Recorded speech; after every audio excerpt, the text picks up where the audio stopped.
So what I'm dealing with now is what I think is the central sort of dilemma, central question of the strike, the nature of state power.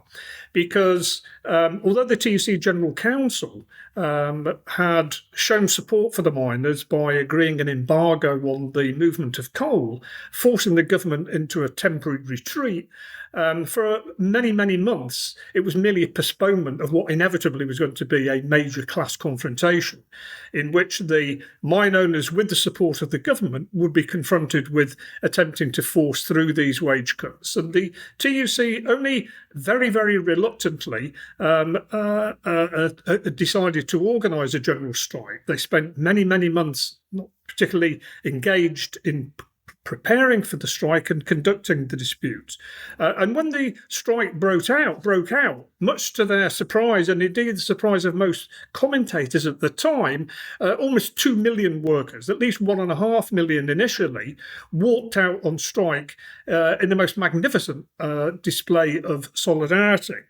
The problem, I think, was the way in which the TUC were extremely frightened at the prospect of the challenge that this strike represented to the government of the day, to the Baldwin Conservative government and the institutions of state power.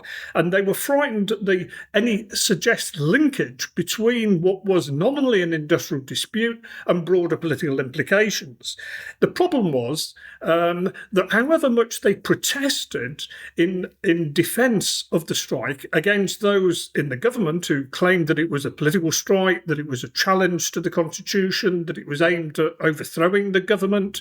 Much of the press, for example, on the day, claimed that this was a strike for revolution. As much as the TUC General Council protested that this was not the case, that it was merely an industrial dispute in support of the miners, the fact is that inevitably, inherent in the very logic of a general strike, which quite frankly is one of the sharpest expressions of class struggle, was a political challenge to the government of the day and to the institutions of power of the day. And it's interesting because conversely, the Baldwin government fully recognised the naked truth that it was a political struggle, that it was a battle of the miners and the broader labour movement against the government and against the nature of state power. And therefore they saw it as a war between the capitalist class as a whole and the working class movement as a whole. And it's for this reason that they really then threw every amount of resources, the entire every aspect of the state was thrown into attempt to defeat the strike in one way and another. And there was no attempt to present the state as some sort of neutral instrument, an impartial body that stood above social classes. On the contrary, there was a open, naked sort of class state-directed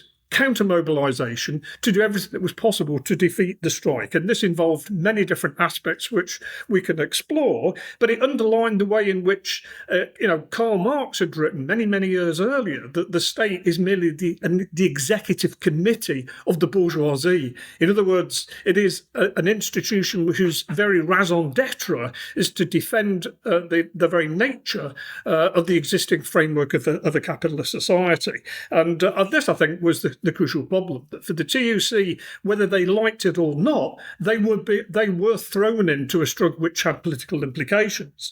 But of course, the TUC, as I mentioned, didn't want the strike in the first place, feared that it would have political connotations, although publicly they protested against it, did everything they could to try to constrain the strike in the first instance by limiting those that were involved, and ultimately agreed a deal which was, to betray the miners and agree to conditions which were absolutely incredibly detrimental to their conditions.